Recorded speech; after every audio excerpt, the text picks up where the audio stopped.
Kararating lang ni Talia sa simbahan kung saan gaganapin ang kanyang kasal pero hindi siya pinababa ng driver sa sasakyan. Bakit po, Manong? Takang tanong niya sa driver. Huwag daw muna po kayong bababa, ma'am. Madedeli raw ang kasal kasi umalis ang groom. May emergency pero babalik din daw kaagad. Nakaisip siya ng ideya kung paano makakatakas. Nang bumaba ang driver ay lumipat siya sa harapan ng nagmamaneho.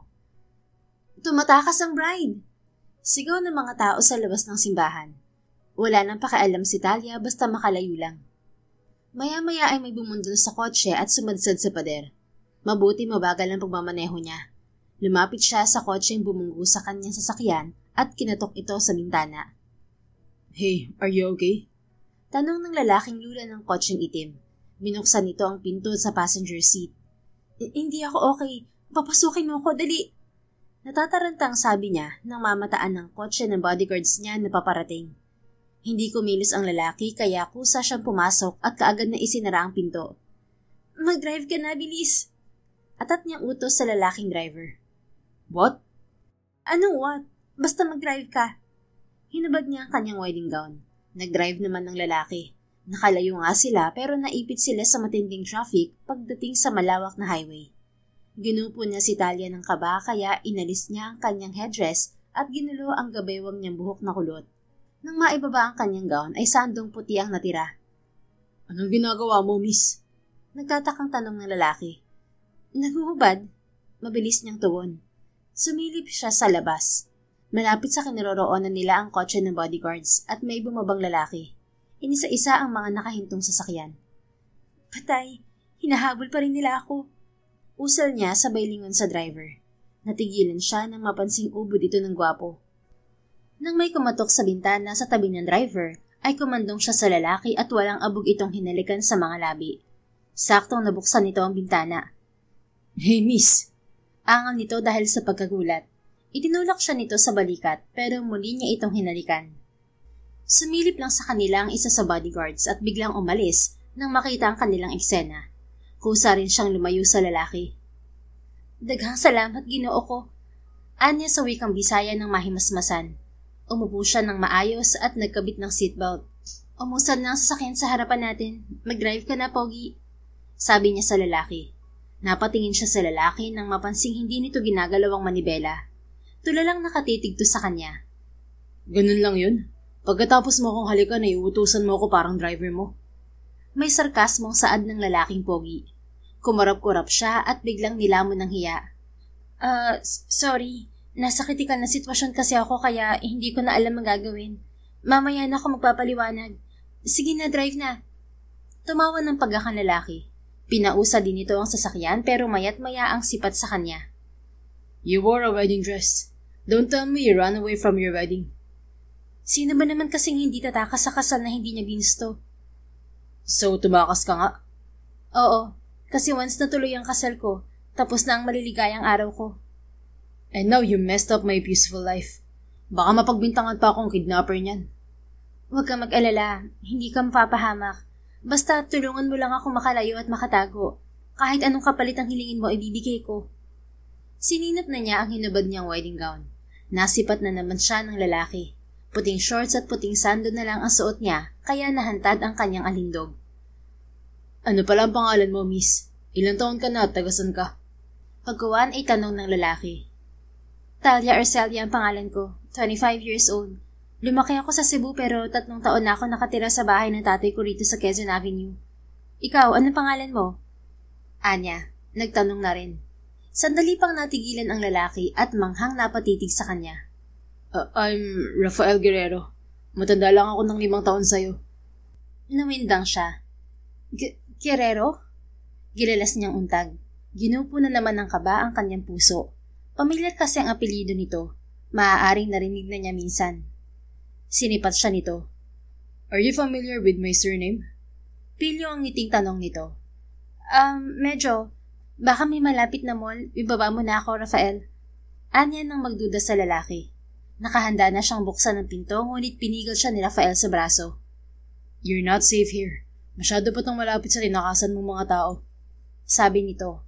Umupo naman si Talia ng maayos. Bakit pala nakasuit ka? May dadaluhan ka bang party?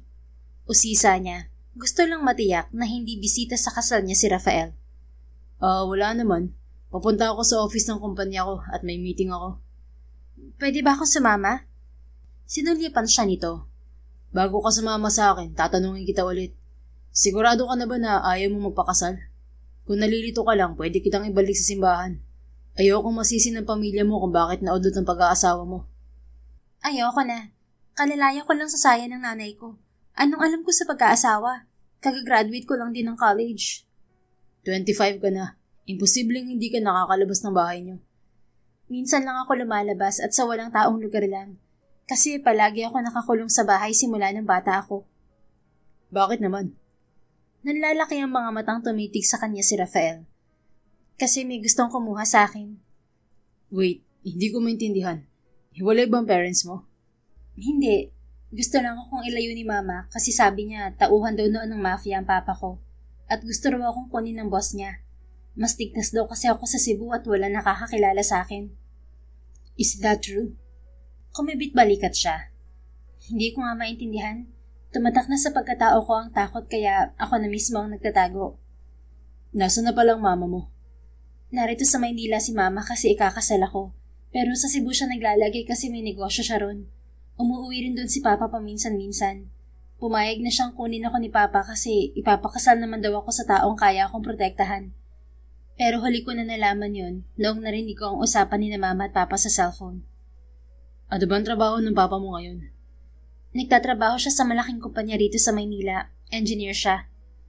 You mean nakipagkasundo ang tatay mo sa boss niya para sa kasal? Oo. Ewan ko kung anong napagkasunduan nila. Nagulat na lang ako, ikakasal na ako. Biglang tumahimik ang panig ni Rafael.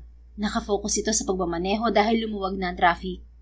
Ano, pwede ba akong sumama sa office mo, Rafael? Maya-maya ay tanong niya. Huling tanong muna. Sure ka na bang sasama ka sa akin? Anito. Oo, pero magtatagal ka ba sa opisina mo? Medyo. May urgent meeting kasi ako.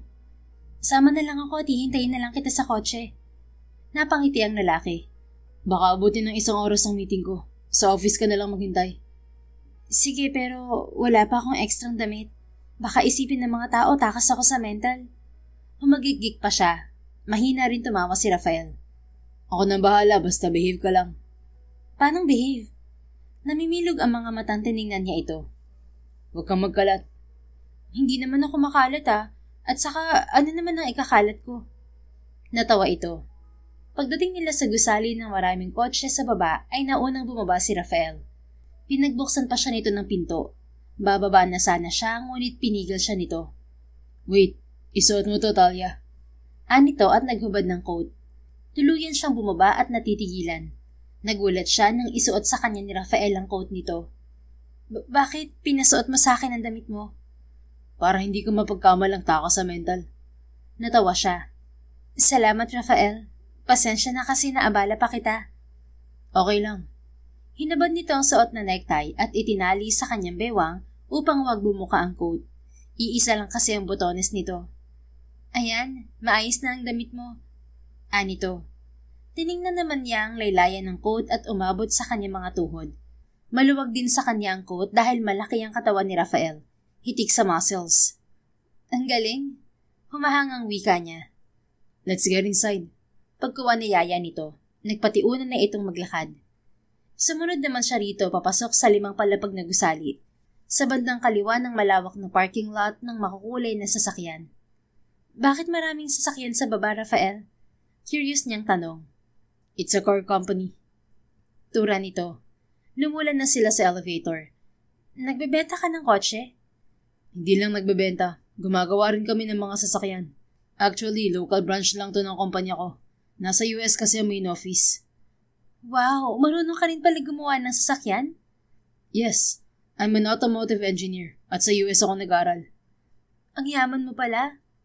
I'm just lucky kasi nagmula ako sa mayamang pamilya. Pero nagsikap naman ako para magkaroon ng sariling negosyo para lalong lumago ang pera ko. Kaya pala. Sabi ni Papa kapag daw mayaman ng isang tao, kaya nitong magbayad ng maraming tao para protektahan sila. Oo, posible talaga yan. Bakit pala wala kang bodyguards? Ang ibang mayayaman maraming bantay. Dahil wala naman ako maraming pinoprotektahan. At saka kung kailangan ko ng proteksyon, may security agency ang kuya ko. Isang tawag ko lang, may darating na para tumulong sa akin. Isa pa, kaya ko namang protektahan ng sarili ko. Hindi naman ako high-profile na businessman. I can still walk alone anywhere without anyone noticing I have $1 billion in my pocket. Napapangiting tumitig siya sa gwapong mukha ng binata. Matangkad to, may 3 dangkal ang taas sa kanya. Samantalang 5 talampakan at 6 na pulgada na ang taas niya. Pagkatapos ba ng meeting mo, uuwi ka na ba, Rafael? Huminto na ang elevator at bumukas ang pinto. Pinauna siya ni Rafael sa paglabas. Hindi pa sana, pero dahil narito ka, uuwi muna ako. Doon tayo sa bahay kung mag-uusap ng masinsinan. Pagkuwan ay tura nito. Masinsinan? Tiningala pa niya ang mukha nito. Oo, kasi medyo alanganin ang sitwasyon mo, Talia. Malamang ipinapahanap ka na ng tatay mo sa mga pulis. Naiwan ang ginamit mong kotse sa kalye na malamang ay may sira. Oo nga pala. Ikaw ang bumunggo sa kotseng ginamit ko, di ba? Yes, at may damay sa likuran ng kotse mo. Armor car kasi ang ginamit ko, kaya mas matigas ang parts ng sasakyan. Hindi na yuyupi. Napangiwi siya nang maalala na kotse ng tatay niya yung kanyang ginamit. Kung sira na yung kotse, walang magagamit na sasakyan si Papa. Baka ipahanap niya sa mga pulis ang bumunggo sa sasakyan. Ako nang bahala once pinatawag ako ng mga pulis. Kung may nakapansin sa plate number ng kotse ko, hahanapin nila ako. Anito, naibsan naman ang kanyang kaba. Salamat at sorry ulit, Rafael. No worries. Pagdating sa opisina ni Rafael ay may lalaking sumunod sa kanila. Sir, magsisimula na po ang meeting.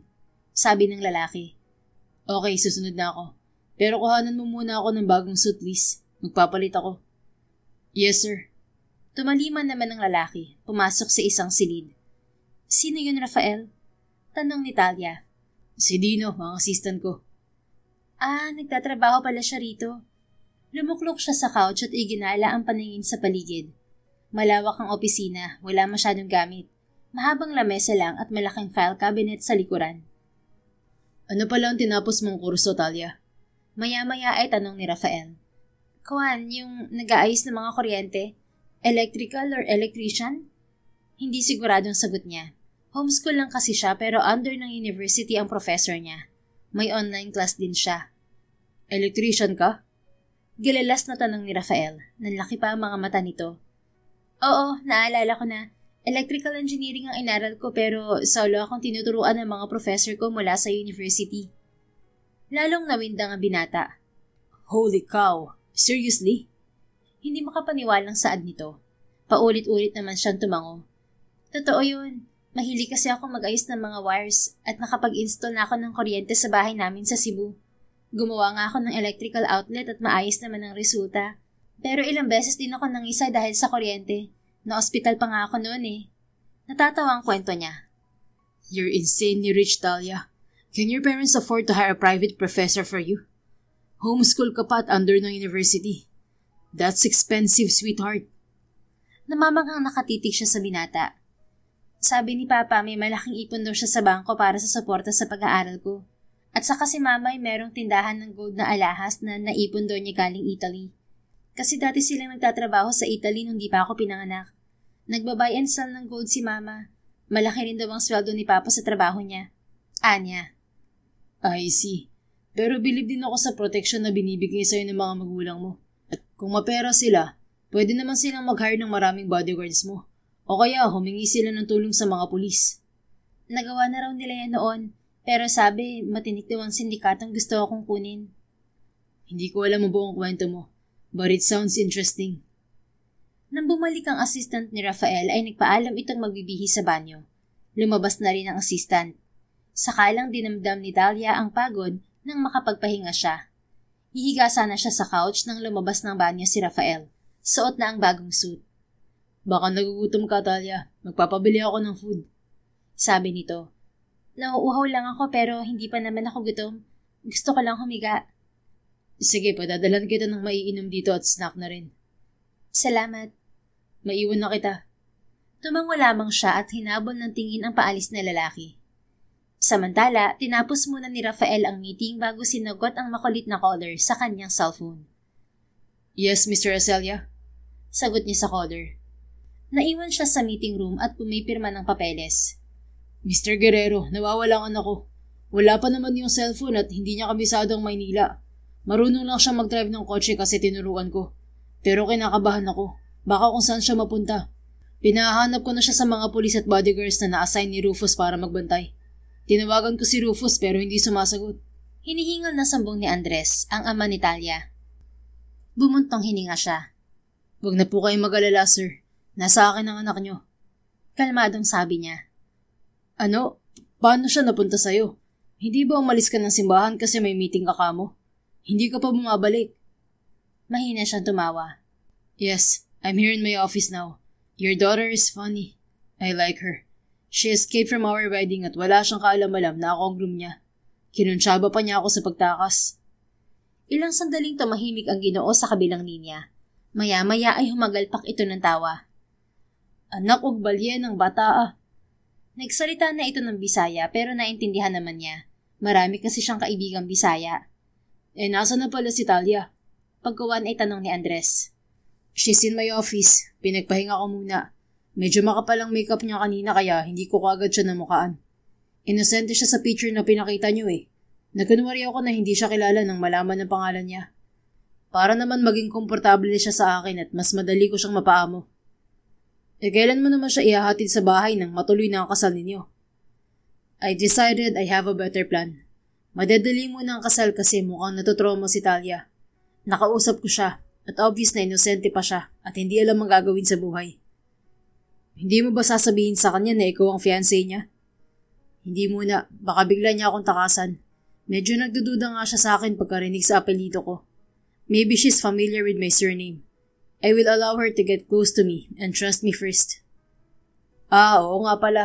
Nabanggit ko na minsan kay Talia ang buong pangalan mo. Kaso dead ma siya. At baka nakalimutan din niya. Pasensya ka na sir, nadamay ka pa sa kaguluhan. Tumatanda na rin kasi ako at nahihirapan na akong protektahan si Talia. Stress na rin ang asawa ko dahil sa walang tigil na threat na natatanggap namin. No worries. I agreed to help you for my friend's freedom too. Balitaan ko na lang kayo tungkol sa kalagayan ni Talia. Sige sir, maraming salamat. Ikaw na bahala kay Talia. Tumango siya kahit hindi nakikita ang kausap. Pagkuwan ay tumayo na siya at lumabas dala ang papeles. Nakatulog sa couch si Talia pagkatapos magmerienda. At nang magising siya ay nakabalik na si Rafael. Nakaupo na ito sa harap ng lamesa. Nariyan ka na pala. Tapos na bang meeting mo? Namamaos niyang tanong. Oo, hinihintay lang kitang magising at uuwi na tayo.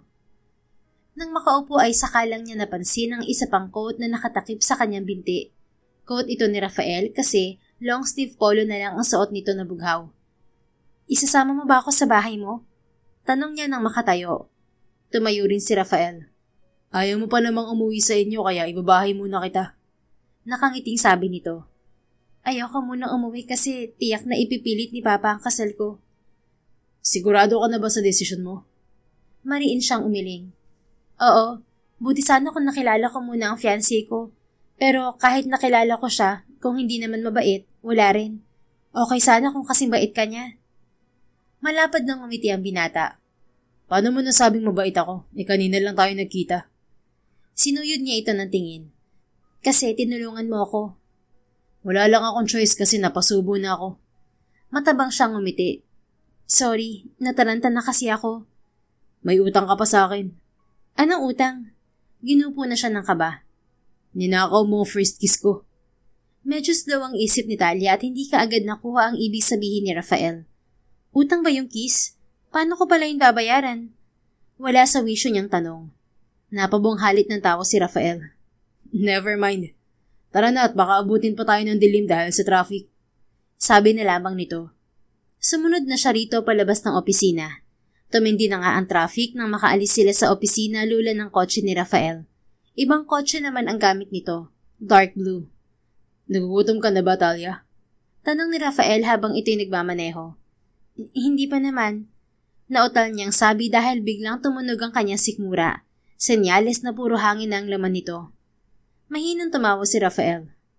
Your mouth can lie, but not your stomach. Matabang siyang umiti. Nagugutom na siguro mga alaga ko sa tiyan. Pandesal lang ang kinain ko kaninang umaga at bitin yung sandwich na binigay ng assistant mo. Kaya pala pati utak mo parang napasukan na ng hangin. Slow ka na kasing mag-isip. Ha? Tulalang tinitigan pa niya ang lalaki. Tawa to ng tawa. Imbis na mapikon ay natuwa pa siya kasi parang close na sila ni Rafael. Ngumiti lamang siya. Pagdating sa bahay ni Rafael ay tahimik, walang katao-tao. Sinong kasamang mo dito, Rafael? Tanong ni Talia nang makababa ng kotse. Ako lang. Dalawang palapag ang bahay nito at malawak ang space para sa hardin at parking lot. May 3 sasakyan pa ito na nakaparada. Wala ka bang asawa? Tanong niya habang papasok sila sa bahay. Wala. Isasama ba kita rito kung may asawa ako? Kung sa bagay. Pero parang ang lungkot ng bahay mo. Malungkot para sa iba kasi walang ibang tao. But it's my life. I'm more comfortable alone in my private space without other people around me. May on-call cleaner naman akong tinatawagan kapag wala akong time maglinis ng bahay. Mukhang sanay ka na maraming tao sa paligid mo, Talia. Oo, kasi sa bahay namin may mga katulong. Talaga? Meaning mayaman talaga kayo? Hindi ko alam. Simple lang naman ang mga magulang ko eh. Siguro masipag lang silang kumita ng pera. Malawak sa loob ng bahay ni Rafael at malinis. Nagulat siya nang salubungin sila ng 2 pusa. Itim at puti. Wow, may mga pusa ka, Rafael. Hindi pala malungkot sa bahay mo. Nasasabik niyang sabi. Yes, they are my happy pills. Do you love cats too, Talia? Oo, kaso ayaw ng mama ko na mag-alaga ako ng pusa kasi minsan na akong nakagat. Itinatabi ko kasi sa pagtulog ang pusa. Mababait ang pusa ko at disiplinado. Paano sila kakain kung wala ka rito?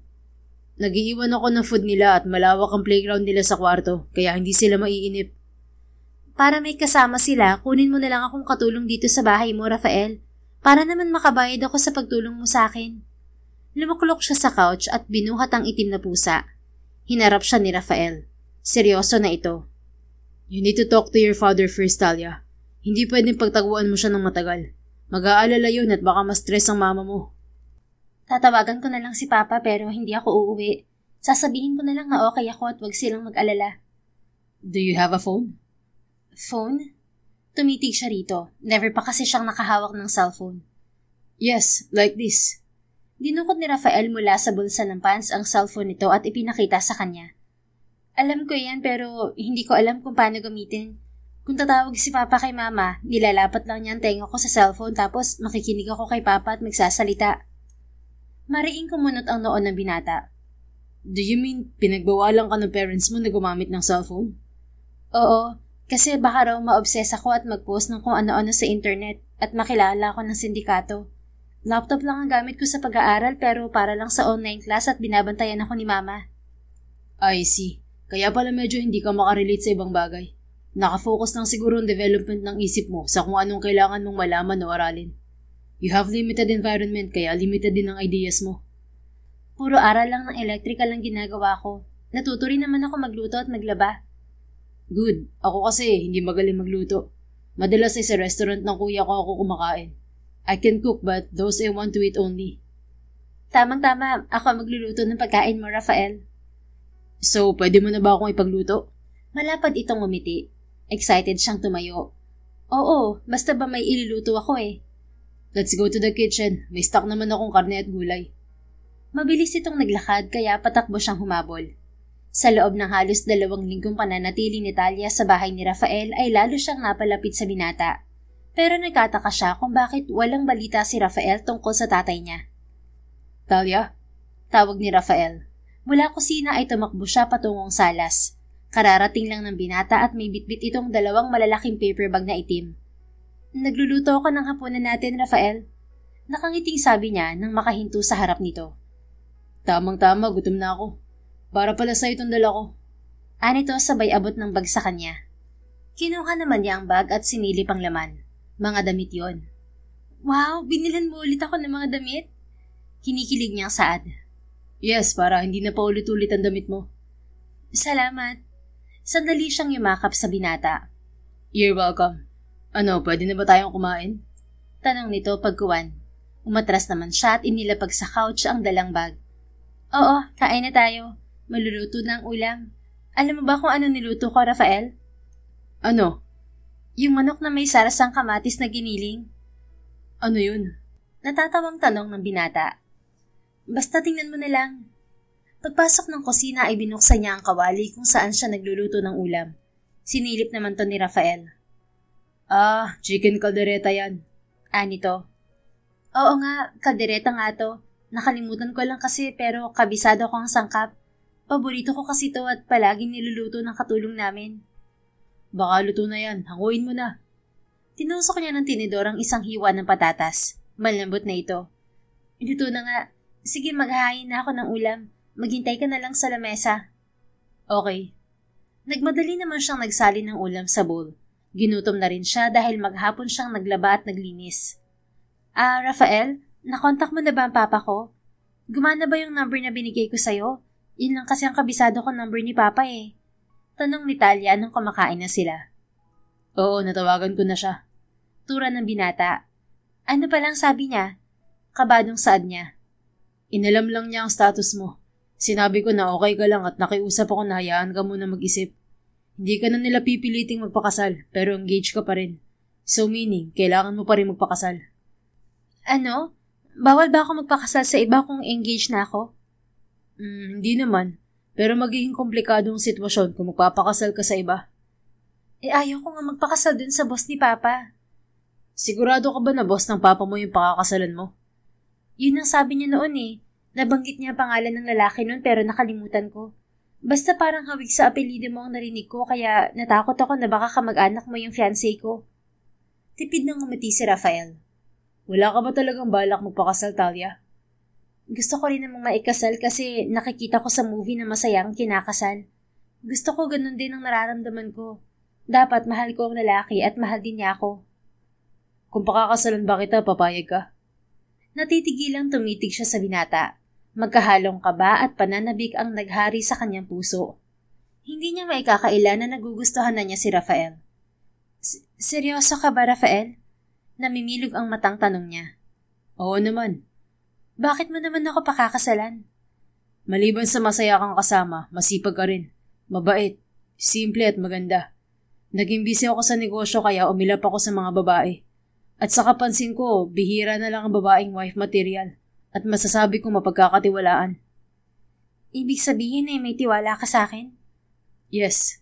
Madaling magtiwala sa taong inosente kaysa sobrang talino. To the point na kayang manipulahin ang isip ng iba. Ang gusto kong babae ay kahit hindi katalinuhan, basta kaya akong mahalin ng patas. At syempre yung babaeng responsable. Naiilang siyang umiwas ng tingin sa binata. Inaamin ko na mahina ako sa ibang subject, lalo na sa English at history. Pero paborito ko ang math at science. May kanya-kanyang talino ang mga tao, Talia. I know you're smart. Nakulong lang ang isip mo sa limited environment. Kasi ang utak natin, kasing lawak yun ng universe. Once na ikulong mo to sa masikip na lugar, mahihirapan siya mag-explore. Parang puno ng mangga na nakatanim sa isang flower pot. Para lumaki to at magbunga ng marami, kailangan mo tong ilipat sa mas malawak o malaking lugar. Ha? Ang lalim naman ng sinabi mo? Hindi ko mahukay. Natatawang sabi niya. Tumawa rin to. Yan ang gusto ko sa'yo eh. Marunong ka sumabay sa mga banat ko. Pero seryoso ako. Itong paglipat mo rito sa Maynila ay magandang pagkakataon para palayain ang isip mo at hayaang mag-explore. You're now in a wide environment and you expect to learn more things to help you grow and mature. Ang totoo ay excited ako nung kinuha ako ni Papa kasi akala ko magiging malaya na ako. Sabi kasi ng katulong namin, masaya raw sa Maynila, maraming tao. Tama rin ang katulong nyo. Pero ang reality sa Maynila, dito mo mararanasan ang challenging kind of living. Maraming opportunities dito at masusukat kung gaano kahusay ang diskarte mo. Pero dahil sabi mo nga ay kalalaya mo pa lang sa saya ng nanay mo, malamang ay nangangapa ka pa. Pero huwag kang mag-alala, tutulungan kitang mag-explore. Talaga? Saan tayo pupunta? Sabik pa niyang sabi. Natatawang napailing si Rafael. I mean, mag-explore tayo sa mga kaalamang maaari mong matutuhan dito sa Maynila. Para magamit mong pinag-aralan mo, bibigyan kita ng trabaho sa kumpanya ko. Napapiksi siya sa kilig. Gusto ko yan, Rafael. Sige nga, bigyan mo ako ng trabaho. Yung mag-aayos ng kuryente, ha? Tumabang ang ngiti ng binata. May electrician kami sa kumpanya pero kung gusto mo magtrabaho kasama niya, sige, pagbibigyan kita. Pero mag-ingat ka, ha? Paulit-ulit siyang tumango. Sanay na akong makurot ng kuryente. Pagyayabang pa niya. Hey, don't make fun of the electricity. Marami ang namamatay ron. Alam ko naman ang safety measures ng inaral kong kurso. Very good. Sige na, kumain ka na. Itinuloy naman niya ang pagsubo ng pagkain. Lunes ng umaga ay sumama si Talia kay Rafael sa kumpanya nito. Ano una kong gagawin dito, Rafael? Excited niyang tanong nang lula na sila ng elevator. Mag-observe ka muna sa ginagawa ng electrician natin. Nito. Sige. Nang umandar ng elevator ay kumapit siya sa kanang braso ni Rafael. Bakit? Natatakot ka ba? Tanong nito. Medyo, para kasing hinahatak ang bituka ko kapag umaandar ang elevator. Nung unang punta natin dito, hindi ka naman natakot. Natakot ako pero nahiya lang akong kumapit sa'yo. Natawa ang binata. Nahiya ka pa. Iyang lakas nga ng loob mong halikan ako sa unang pagkikita natin. Ano kasi, alam mo yung tinatawag na adrenaline rush? Kapag na-trigger yon, makakagawa ka ng mga bagay na hindi mo akalaing magagawa mo. I know. So, kasalanan pala ng adrenaline gland mo kaya mo ako nahalikan. Oo, kasi hindi ko naman gustong gawin yun eh. Napilitan lang ako. Parang may demonyong bumulong sa akin at nag-utos na halikan kita. Malapad siyang umiti habang nakadingala sa binata. Pumiksi siya nang pingutin nito ang tungki ng kanyang ilong. Ang dami mo talagang alam na kalokohan, ano? Humagikik lang si Talia. Pagkawan ay inakbayan siya nito. Saktong huminto ang elevator at bumukas ang pinto. Nagulantang siya at sana'y lalayo pero kinabig siya pabalik ni Rafael. May mga tao. Bulong niya nang mapansin ang tatlong babae na nakaabang sa labas. Good morning, sir. Panabay na bati ng mga babae. Good morning. Malamig na bati ni Rafael. Pagkawan ay lumabas na sila. Nagtatrabaho rin ba mga babaeng yun dito, Rafael? O sisa ni Talia? Nilungon pa niya ang mga babae na sinundan sila ng tingin habang nag-uusap. Oo, naka-assign sila sa accounting office. Ang gaganda nila, no? Ang puputi pa ng mga balat nila. Anya sabay sipat sa kanyang braso. Morena kasi siya pero makinis naman ang kutis. Mas maganda ka, Talia. Nakangiting sinipat niya sa muka ang binata. Pero sabi ng katulong namin mukha raw akong Aita, yung katutubong madalas nakatira sa bundok, kasi morena ako at kulit pa ang buhok. Huminto pa si Rafael para lang sayurin siya ng tingin. Morena ka lang. May lahi kang Italian at siguro morena ang nanay mo. Nito. Paano mo na lamang may lahi akong Italian? Curious niyang tanong. Hula ko lang. Pero hindi ko naman kamukha ang tatay ko kahit si mama. Tuwid ang mga buhok nila ni mama. Mapuputi rin sila. Hindi kaya napulot ng talaga nila ako sa basurahan tulad ng sabi ng katulong namin na bruha? Iiling-iling na tumawa si Rafael. Hinipo nito ang kanyang ulo. Bagay na gustong-gusto niya. Binubuli ka pala ng katulong nyo? Oo, kasi binubuli ko rin sila. Tumawa si Rafael. May pagkasalbahe ka rin pala eh. Muli silang naglakad. Inaamin ko, salbahe talaga ako ng bata. Kinakagat ko sa pisngi ang mga katulong namin. Minsan pinapasok ko ng kandila sa paa. May pagkasadista ka pala ha. I hope behave ka na ngayon. Mabait na ako, promise. Nagtaas pa siya ng isang palad at ngumiti. Pagdating sa opisina ni Rafael ay nagtawag ito ng empleyado. May dumating namang lalaki, medyo bata pa. Sino naman siya, Rafael? Tanong ni Talia. Siya si Leo, ang electrician namin. Siya ang nag-aayos ng mga outlet ng kuryente sa tuwing may sira. On call lang siya dahil hindi naman palagi may problema sa kuryente. Pero dahil may nire-renovate sa second floor, isang linggo siya rito. Tuturuan ka niya sa trabaho. Wow, tutulungan ko siya? So, ready ka na magsimula sa trabaho? Ready na ako. Nasasabik niyang wika. Sige na, sumama ka na kay Leo. Iniwan niya kay Rafael ang kanyang shoulder bag na binili nito. Pagkuwan ay sumama siya kay Leo sa second floor ng gusali. Isang oras lang tumambay sa opisina si Rafael at bumisita siya sa second floor. Nag-enjoy naman si Talia sa trabaho. Rafael, tingnan mo, nakapag-install ako ng linya ng kuryente. Proud na sabi ng dalaga. Nakasuot ito ng rubber gloves habang nakatayo sa stainless na hagdan. Be careful, Anya. Hindi ito mapakali at gustong ipakita sa kanya kung paano ito magkabit ng wire sa outlet ng kuryente. Nang pumiksi ito ay tumakbo siyang patungo rito. Saktong nawalan ito ng balanse at nahulog sa mga braso niya. I told you, be careful. Pabulong niyang wika nang buhat na niya si Talia. Walang korap itong tumitig sa kanyang muka. Nasalo mo ko? Anito. Oo, ayokong mahulog ka sa sahig. Hindi baling sa akin ka mahulog kasi siguradong safe ka. Nakangiting banat niya. Malapad ng umiti ang dalaga. Lumambitin pa sa kanyang lieg. Salamat. Kung ikaw ang sasalo palagi sa akin, handa ako mahulog ng paulit-ulit. Banat din ito. Lumapad ang kanyang ngiti, ngunit sandaling natigilan nang biglang sumikdo ang kanyang puso. Ibinabanan niya sa sahig ang dalaga. Sige na, ituloy mo ng ginagawa mo. Basta mag-ingat ka, okay? Anya pagkuwan. Sige, wag mo muna akong panoorin kasi nawawala ako sa focus eh. Umakyat na ito sa hagdan. Inalalayan naman ito ni Leo kaya panatag na siya. Kumisnot siya nang biglang may tumikhim. Napalingon siya sa likuran. Naroon pala si Lorenzo, ang isa sa mga kuya niya. Napadalaw ka ata, kuya. Anya, nilapitan ng kapatid. Oo, at kanina pa ako rito. I saw you enjoying the scene with the pretty girl. Ani Lorenzo. Napansin na sila ni Talia at biglang bumaba ng hagdan.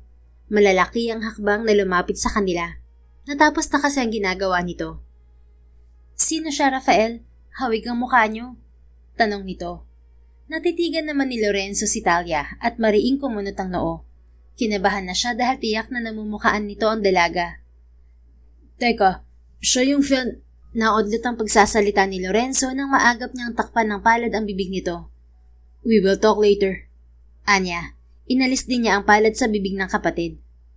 Oo, talaga mag-uusap tayo. Nasa restaurant ko si Daddy at may meeting kasama si Kuya Lorcan at iba pa. Pinapupunta ka niya ron. Doon tayo mag-lunch. Ani Lorenzo. Okay, sige. Susunod na kami. Isama mo yung Pinutol din ni Lorenzo ang sasabihin nang pandilatan niya ito ng mga mata. Sige na, alis na ako. 1 hour na lang before lunch. Be there on time, Rafael. Sabi na lamang nito sa kalumisan. Tuluyan nang lumapit sa kanya si Talia. Bakas pa rin sa mukha ang curiosity. Sino yun, Rafael? Muli nitong tanong. Si Kuya Lorenzo. Nakatatanda akong kapatid. Inimbitan niya tayo na mag-lunch sa restaurant niya. Sa restaurant niya tayo kakain? Sabik nitong Saad. Oo, kaya magbihis ka na. Okay. Sumama na ito sa kanya pabalik sa opisina. Na makapagbihis si Talia ay kaagad silang umalis dula ng kanyang kotse. Abala ang dalaga sa pagbabasa ng electrical book na hiniram nito kay Leo. Nakapag-take ka ba ng exam sa electrical engineering, Talia? Tanong niya. Yung exam na para magkaroon ka ng lisensya? Anito. Yes, under the Professional Regulation Commission or PRC. Oo, nung nakaraang taon pa at sinamahan ako ni Papa. Pumasa naman ako. Lumalim tuloy ang paghanga niya sa dalaga at pakiramdam niya ay may mas ilalalim pa ito. Ang galing mo naman. Bihira ang babaeng electrical engineer. You're smart, but I think you're unaware of it. Sabi niya. Ang tamis ng ngiti nito na umakit sa kanya. Pero sabi ng katulong namin, magaling na daw ako sa math at electrical, pero may pagkasyunga ako. Alam mo yun? Sino ba kasing katulong yun ang mabatukan ko? Amuse niyang Saad. Si Ate Jonah, pero wala na siya sa bahay namin sa Cebu. Pinali siya ni Mama kasi nahuling nagnanakaw ng alahas ni Mama. Hindi pala katiwa-tiwala yung Jonah. Mabuti wala na siya. Pero tama naman siya, di ba? Syunga ako. No, you're just naive because of a limited environment. Nag-aral ka nga pero limitado ang kategorya. Sabi mo nga busy lagi ang mama mo at hindi nagtsatsaga ang mga katulong niya sa pagturo sa'yo ng ibang bagay. Spoiled ka ng parents mo. Kulang ka sa social skills. May pagkapilya rin. Nakakainis ba ako, Rafael? Marami kasing naiinis sa akin sa Cebu. Hindi naman. Ang totoo, masarap kang kasama. Since you came into my life, I feel I'm more productive and motivated. Ako naman ay masaya rin nang makilala ka. Nawala yung takot ko kasi pakiramdam ko ligtas ako sa piling mo. Talaga? Hindi ka ba nag-aalala na baka abusuhin kita? Hindi ka naman abusado eh. Ikaw nga tong dapat magduda sa akin kasi bigla na lang akong sumulpot sa buhay mo at ginulo ka. You're not ruining my life, Talia. Malapad itong umiti. Pagdating sa restaurant ng hotel ni Lorenzo ay kaagad silang nagtungo sa private dining room. Naroon na ang mga kapatid niya at ama. Here comes the carboy, kasama ang wife-to-be niya. Bungad ni Lorcan, ang eldest half-brother niya sa father's side. Naroon din sina Leonardo at Hugo. Nagulat siya nang lapitan bigla ni Talia si Hugo. Hello, Ikaw yung nasa patalastas ng pabango na ginagamit ni Papa, di ba? Yung lalaking hinahabol ng mga babae kasi mabango? Kinikilig na sabi ni Talia. Nakasaliko pa ang kamay. You know me, huh? I'm Hugo anyway. Raphael's brother. Sabi naman ni Hugo. Nagpakilala na. Wow, kapatid ka ni Rafael? Yes. Magmano ka kay Daddy, Talia. Ani Rafael. Pinalapit ang dalaga sa kanyang ama. Hello po, Daddy ni Rafael. Ako si Talia, katulong ni Rafael sa bahay. Pakilala nito. Iiling-iling nang umiti si Sergio, ang kanyang ama. Natawa si Rafael nang magmano rin si Talia sa mga kapatid niya. Umasim tuloy ang mukha ni na Lorcan at Lorenzo. Wala namang kibo si Leonardo at tumawa lang si Hugo. Kumain na tayo habang mainit pa ang pagkain. Pagkawan ay paanyaya ng kanilang ama. Magkatabi naman silang umupo ni Talia. Ginutom na ang dalaga at kaagad na kumain. Habang kumakain ay sinimulan naman nilang mag-aama ang meeting tungkol sa negosyo. Hindi siya makapag-focus dahil sinusubuan siya ni Talia ng natalupang hipon. Your wife is weird, Rafael. Maya-maya ay sabi ni Lorcan. Aware ang mga ito na ikakasal sana siya. Nung isang araw lang niya ipinakita kay Lorenzo ang picture ng fiancé niya at pinakita rin ito sa mga kapatid nila at ama. Nakakulong lang kasi siya sa bahay kaya hirap pa mag-adjust sa bagong environment niya. Anya. I'm curious why you suddenly agreed to marry her. Ano bang atraso mo kay Rufus at nakumbinsi ka niyang pakasalan si Talia? O sisa naman ni Lorenzo. Busy kumain si Talia at deadma sa usapan nila. Hindi siya kumibo nang mapansin ang seryosong titig ng kanyang ama. Todo tutol ito sa desisyon niya na pakasalan ang babaeng hindi niya kilala. Rafael, magbabanyo ako. Sabi naman ni Talia. Tumayo naman siya. Halika, sasamahan na kita. Anya. Tumayo rin ang dalaga at sumama sa kanya. May banyo roon sa silid kaya hindi na sila lumayo. Iwan mo na ako rito, Rafael. Kaya ko nang bumalik sa lamesa. Ani Talia. Okay, sige. Hihintayin kita. Tumango lang ito bago tuluyang pumasok sa palikuran. Pagbalik niya sa lamesa ay pinag-uusapan siya ng kanyang mga kapatid. I thought you intended to cancel your wedding, Rafael. Sabi ng kanyang ama nang makaupo siyang muli. No, Dad. Hindi natuloy ang kasal kasi tumakas ang bride ko. Anya. Tumakas? Bakit kasama mo siya ngayon? Noong tumatakas kasi siya sakay ng kotse, nabunggo ko ang sasakyan niya. Kagagaling ko lang sa simbahan at patungo ako sa opisina ko kasi may urgent meeting. Then Talia suddenly entered my car and hid there. Nakiusap siya na itakas ko siya at ako namang napasubo, pinagbigyan ko siya. Natigilan siya nang humagalpak ng tawa sina Lorcan at Lorenzo. Seriously? Tumakas ang bride at nagtago sa kanyang groom? Natatawang saad ni Hugo. Sounds funny, right? Pero mas gusto ko itong nangyayari. At least mas nakilala ko na si Talia. Nagkaroon ako ng mas matibay na dahilan para pakasalan siya. Anya. So are you still willing to marry her, Rafael? Usig naman ng kanyang ama. Yes, Dad. And I hope you will support me this time. Umalon ang dibdib ng Ginoo. I still disagree, son. Matapos kong malaman ng kwento ni Talia, bigla akong kinabahan. Pinaimbestigahan ko kay Alfonso ang identity ng fiancé mo. You have a peaceful life, Rafael. Marrying a woman like Talia may risk your life. Dad, I know the risk, and I'm prepared. Naninindig ang sabi niya. Napailing ang Ginoo. Back up mo kami, bro. Sabad naman ni Lorcan. I'm in. Sabi rin ni Lorenzo. Wala namang imik ang ibang kapatid niya, pero sigurado siya na susuporta rin ang mga ito sa kanya. Thanks, brothers. Sabi niya. Bumuntong hininga si Sergio. Bahala ka na, Rafael. Matanda ka na. At alam kong hindi ka magpapapigil. Ang sa akin lang ay mag-ingat ka. Anito. Don't worry, Dad. I will not die before you. Pilyo siyang umiti. Dinuro siya ng kanyang ama at pinagdilatan ng mga mata pero hindi na umimik. Naudot ang usapan nila nang bumalik si Talia. Nagpatuloy ang pagkain nila. Sa loob ng isang linggong pagtatrabaho ni Talia sa kumpanya ni Rafael, ay lalong nahasa ang abilidad niya sa electrical. Pero tila pati puso niya ay nahasa rin sa pag-ibig. Talia, gising ka na ba? Tanong ni Rafael mula sa labas ng kanyang kwarto. 8:00 na siyang nagising dahil late na nakatulog. Inatake kasi siya ng insomnia kakaisip kay Rafael. Oo, gising na ako pero hindi pa ako nakaligo. Matamlay niyang turan habang palapit sa pintuan. Pinagbuksan niya ng pinto ang binata. Napuyat ka ba? Tanong nito nang masuyod siya ng tingin. Nakasuot pa siya ng pajama. Oo napuyat ako kasi kahit anong gawin ko, hindi ka maalis sa isip ko. Ano naman ang ginagawa ko sa isip mo? Natatawang tanong nito. Tipid siyang ngumiti. Ewan, simula inisip kita, puro ikaw na lang ang laman ng utak ko. Sabi sa research ko, sign daw yan na in love ang isang tao. Lumapad ang kanyang ngiti nang mapansin ang pagbablush ng mukha ni Rafael. Don't tell me you're in love with me. Usig nito. Siguro, pero hindi ako sigurado. Kung in love ka na sa akin, payag ka na bang pakasalan ako? Nalaki ang kanyang mga mata sa pagkagulat. Akala kasi niya ibiro lang noon ni Rafael ang tungkol sa kasal. Seryoso ka pala talaga na gusto mo akong pakasalan, Rafael? Anya. Yes, at kung payag ka, kakausapin ko ang parents mo para aware sila kung kailan ang kasal natin. Teka, baka magalit yung fiancé ko. Hindi siya magagalit kung pipiliin mo ako. Sigurado ka? Oo. Naglaho rin ang kanyang takot at biglang nasabik. Bago ako pumayag na magpakasal, gusto ko munang malaman kung ano ang nararamdaman mo para sa akin. Hindi pa ba obvious na gusto kita, Talia? Gusto lang? Iba yun sa love eh. Humakbang palapit pa sa kanya si Rafael at tinitigan siya sa mga mata. Talia, love is complicated sometimes. Hindi to basta sinasabi. It's more about emotions and connection. Like what happened to you. You thought about me, which is making your heart and mind conflicted, convincing you that you love the person you've been thinking about.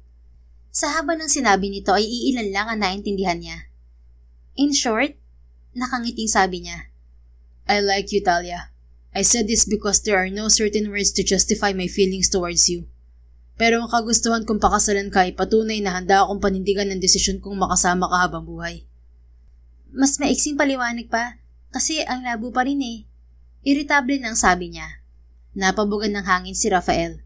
Sa halip na magsalita ay bigla siya nitong niyakap at siniil ng pangahas na halik sa mga labi. Natigilan siya at walang kibo hanggang sa matapos ang halik. Mas malinaw na ba, Talia? Pagkuha na itanong ni Rafael. Napanganga siya at paulit-ulit na tumango. Ayaw na kasing paawat ng puso niya sa paghuhuramentado. Medyo bitin lang ang halik mo. Pili ang sabi niya ng mahimasmasan. Natawa ang binata. Nang muli siya nitong halikan ay tumugod na siya. Sige na, maligo ka na. Maghahanda ako ng almusal natin. Sabi nito pagkatapos ng halik. Yes, sir. Napapasayaw niyang wika at kaagad na pumasok ng banyo. Pagkatapos ng almusal ay nagtungo naman sila sa kumpanya ni Rafael. Wala si Leo kaya wala masyadong trabaho si Talia. Sa office ka na lang muna tumambay, Talia. Sabi ni Rafael habang patungo sila sa opisina nito. Boring sa office mo. Gusto kong mag-ikot sa gusali para mamonitor ang linya ng mga kuryente. Anya. Sige, ikaw ang bahala.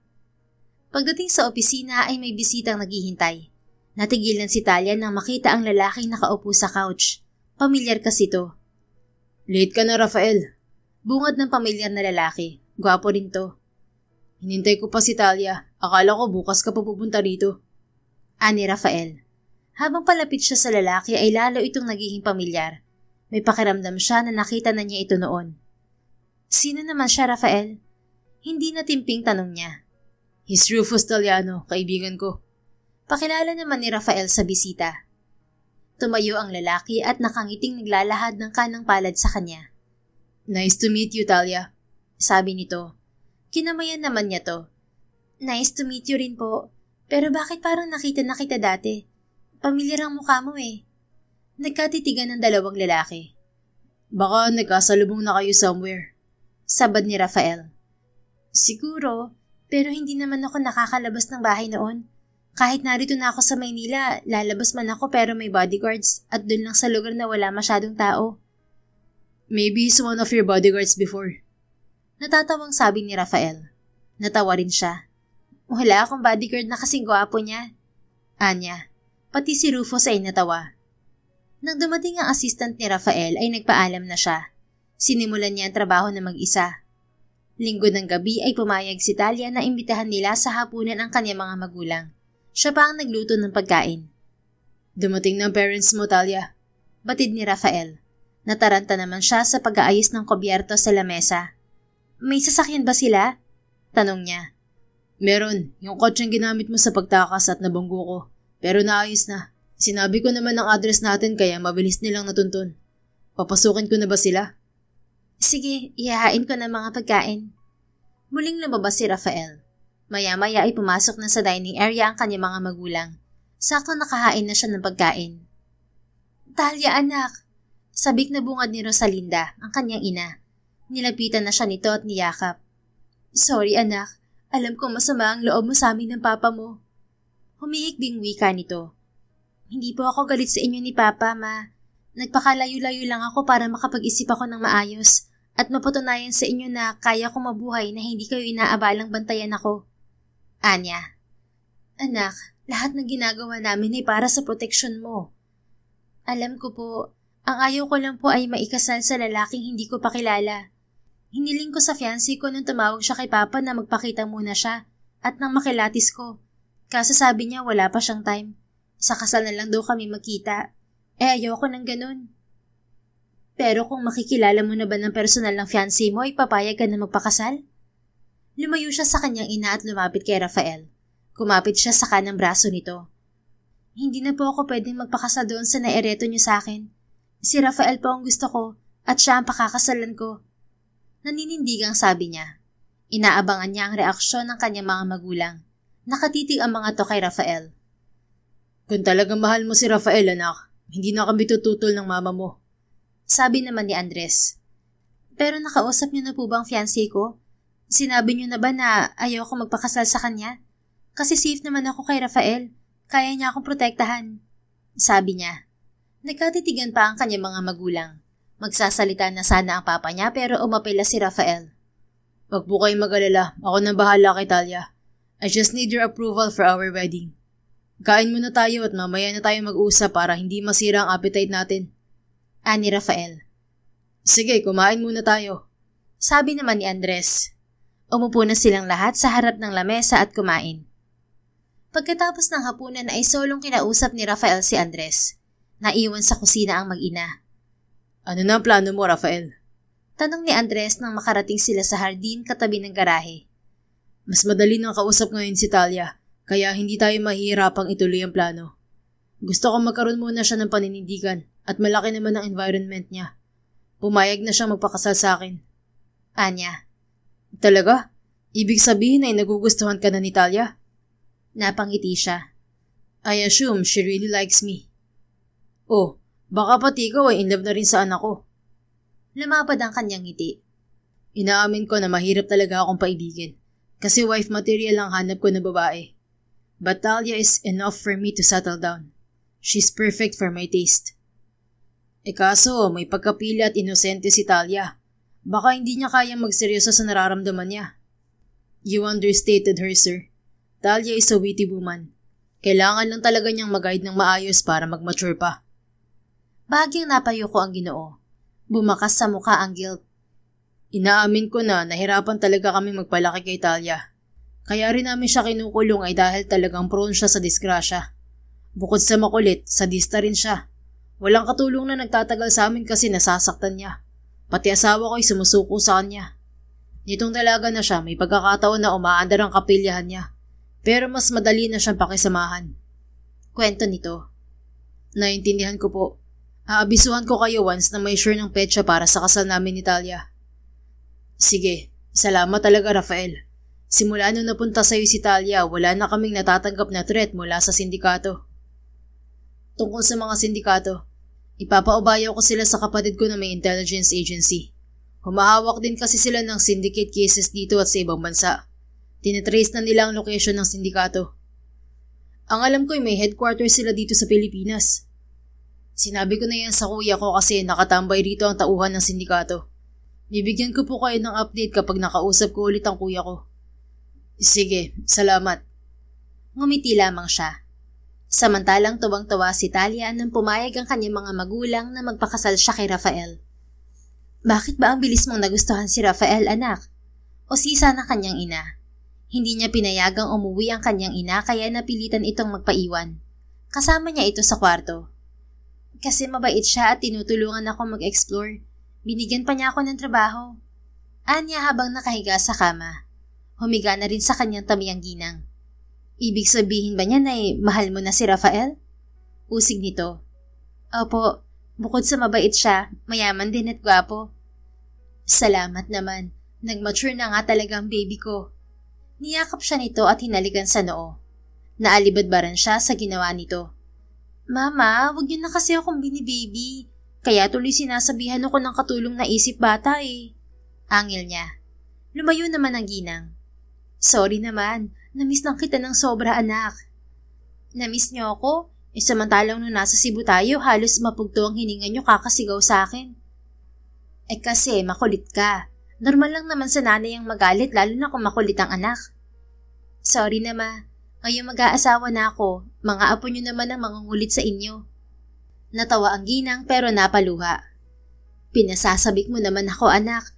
Akala ko nga noon ay malabo na akong magkaapo kasi hindi ako biniyayaan ng anak. Natitigilan tumitig siya sa ginang.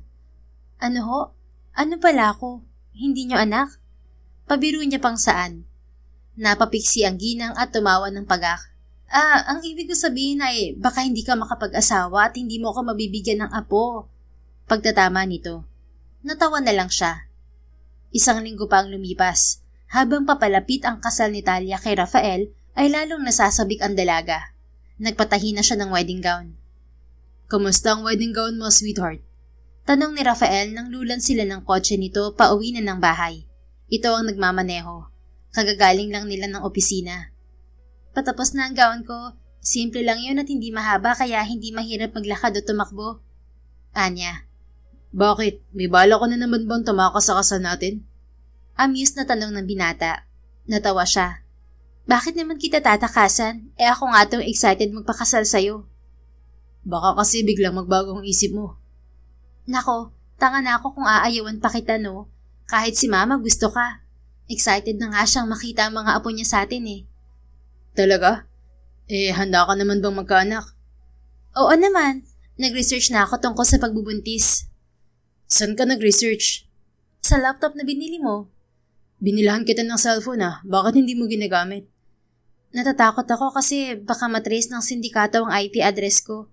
At saka diba kapag palagi tayong active sa social media, kakalat ang details tungkol sa atin? Hindi ka naman tatambay sa social media. At saka ako lang ang tinatawagan mo at ako lang din ang tumatawag sa'yo. Unless may kinukanta ka pang iba. Wala, sa'yo naman tumatawag si Papa eh. Yung sindikato pala na gustong kumuha sa'yo maalam sa information technology. Ilang accounts na ng Papa mo ang nahack niya. Kaya bihira rin gumagamit ng mobile phone ng parents mo. Ano ba kasi ang kailangan sa akin ng sindikato na yon? They need your fingerprint to open an important facility. Ha? Bakit? Paano nakuha ang fingerprint ko hindi naman ako gumagala? Sabi ng Papa mo ay bata ka pa nung nagamit ang fingerprint mo to lock and unlock certain things. Kasi uso na noon ng paggamit ng fingerprint bilang susi ng kung ano-anong bagay. Nawindang siya. Tinitigan pa niya ang kanyang mga daliri sa kamay. Hindi ko maintindihan. Hindi ba nagbabago ang fingerprint kapag lumalaki ang tao? Hindi nagbabago ang fingerprint pattern even as we age. Maaaring maibang size ng daliri kapag lumalaki ang tao. However, the fundamental pattern will not alter unless the skin is severely damaged. The pattern is difficult to capture in print. Hindi naman lumaki ng husto mga daliri mo, kaya madali pa ring maskan ang pattern at mag-match sa biometric security code. Ang gulo? Angal niya. Maintindihan mo rin ang lahat balang araw, Talia. Pero sa ngayon ay ituloy mo lang ang pag-explore para mas lumawak ang isip mo. Hindi na lamang siya kumibo. 3 araw na lang bago ang kasal nila. Pumayag si Talia na sa hotel ni Lorenzo ang venue ng kasal, pero sa simbahan ng seremonya. Miyerkules ng hapon ay bumalik siya sa opisina ni Rafael ngunit may kausap ito, si Rufus. Nasaan si Talia? Tanong ni Rufus kay Rafael. Muling lumabas si Talia pero hinayaang nakaawang ang pinto upang marinig niya ang usapan ng 2 lalaki. Nasa engineering department siya at may inaayos silang outlet ng kuryente. Tura naman ni Rafael. I got some bad news. Narito na sa Pilipinas si Mateo. Ani Rufus. Yung adopted son ng tatay ni Talia? Yes, and he's eager to get Talia. Kailangan maikasal na si Talia para mawalan ng chance si Mateo na ikasal sila sa paraang gusto niya. Once nagtagumpay siya, magkakaroon siya ng access sa lahat ng asset na iniwan ng tatay ni Talia at malayang makuha ang nakatagong ari-arian nito sa Italy.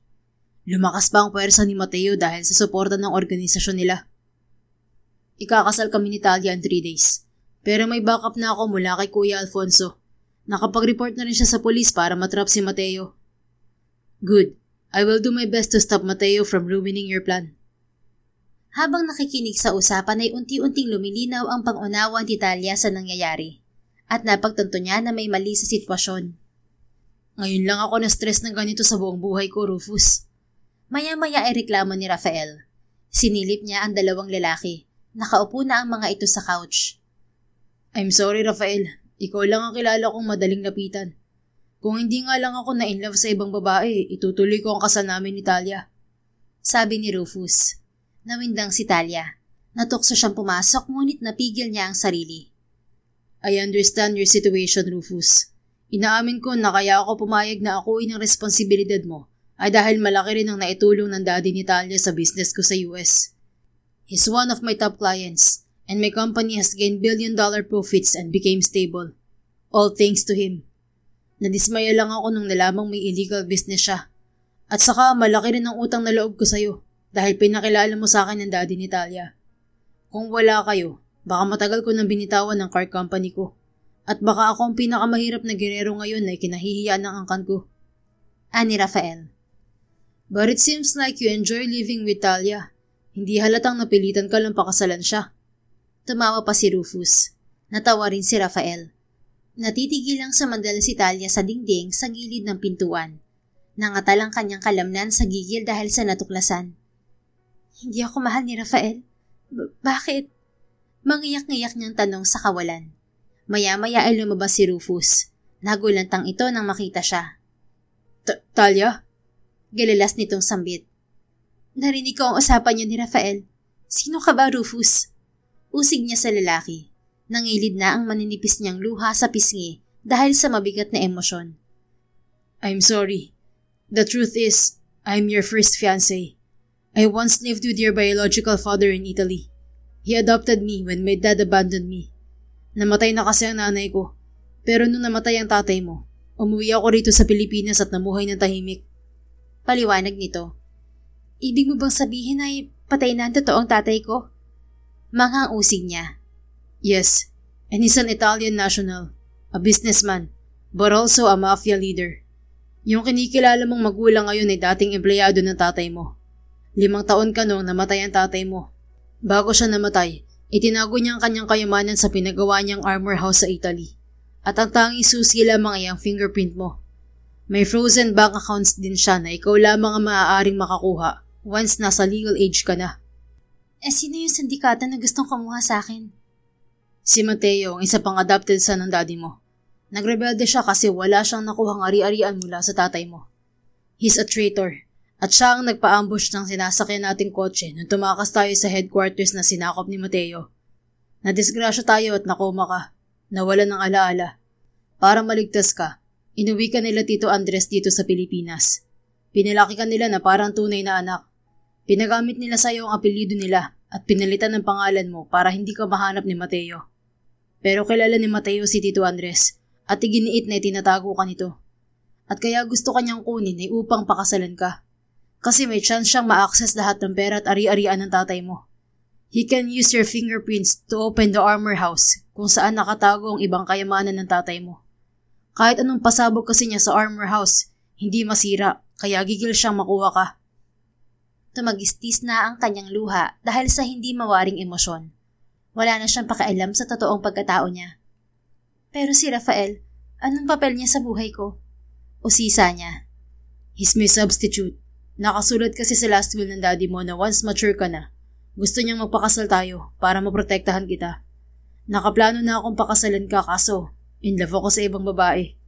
Nakiusap ako kay Rafael na siya na lamang ang magpakasal sa'yo. Pumayag naman siya dahil may malaking utang na loob din siya sa daddy mo.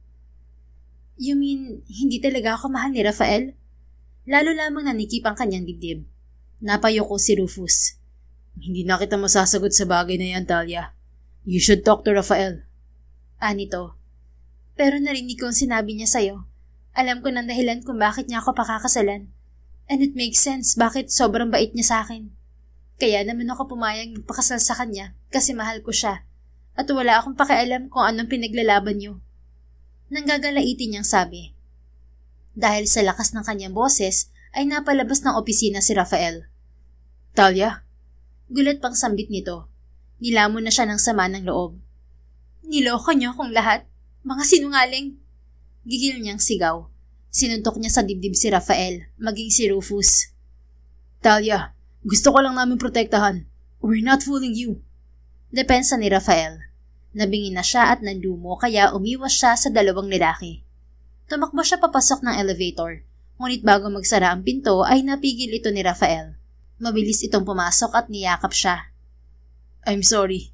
I didn't mean to lie to you. Anas nito. Nagpumiglas siya ngunit wala na siyang lakas. Ganun na ba ako katanga para hindi mahalatang nagsisinungaling kayong lahat sa akin? I trusted you, Rafael. Humihikbing wika niya. No, hindi ka tanga. Magaling lang talaga kami maglihim. Kaya kami nagsinungaling sa'yo para mabigyan ka ng peace of mind. Once kasi sinabi namin na totoo, lalo kang lalamunin ng takot. Ang gusto kasi ng totoong tatay mo'y mabuhay ka ng normal at hindi mo maisip ang pinagmulan mo. Your father is a secret mafia leader, pero nasecure niya ang yaman niya sa malinis na paraan, kaya hindi nakumpiska lahat ng batas. Si Rufus ay may hawak na lahat ng record ng asset ng daddy mo, pero ikaw lang ang may karapatang makakuha na yun.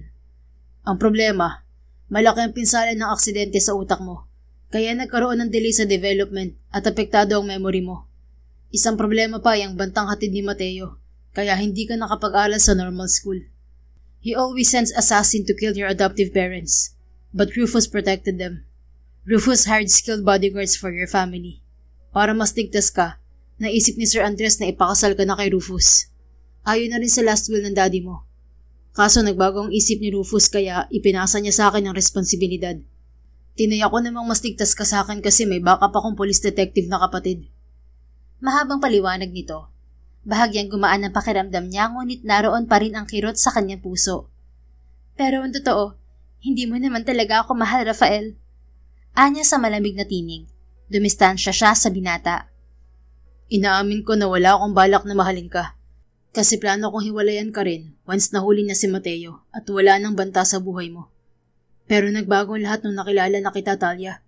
May advantage ang pagtakas mo sa unang kasal natin. Kasi naging way yun para magkakilala tayo ng lubusan. Since you live in my house, I realized how important it is to have a wife like you.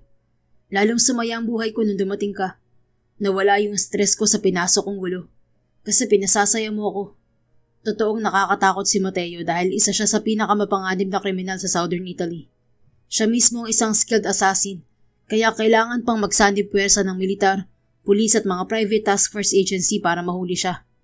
Mahusay rin siyang mag-disguise at isang IT expert, kaya magaling sa hacking ng mga devices. Unti-unti ay naglalaho ang kirot sa kanyang puso.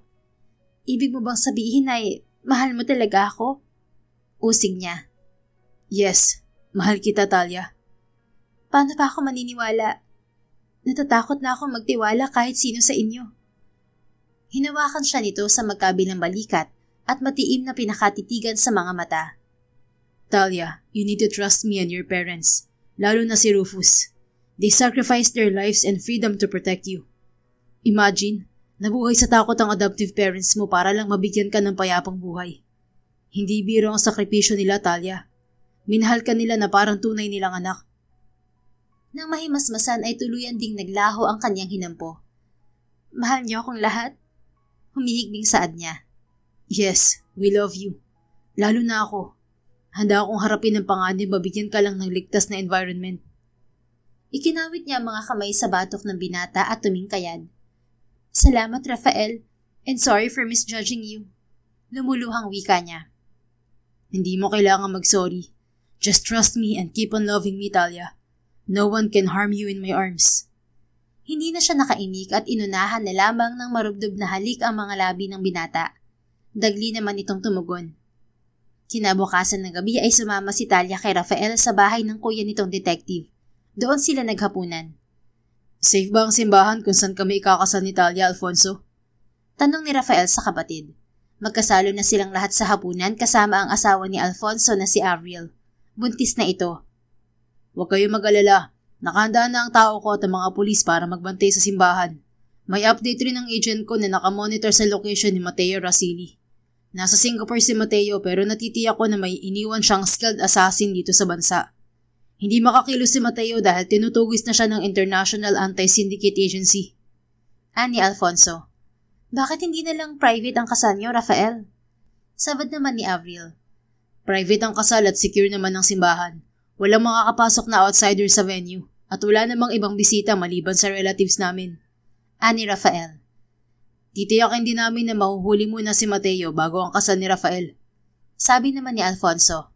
Napanatag naman si Talia at na-enjoy ang masasarap na pagkain. Sa kabila ng banta ng panganib ay itinuloy pa rin nila ang kasal sa simbahan. Nakadalo rin ang mami ni Rafael at iba pang kapatid. Ligtas na nakalipat sa hotel ni Lorenzo ang mag-asawa lula ng armored car. May good news ako, sweetheart. Sabi ni Rafael nang sumasayaw na silang mag-asawa. Ano yun, sweetheart? Excited niyang tanong. Nahuli na si Mateo sa Singapore. Talaga? Meaning ay safe na tayo?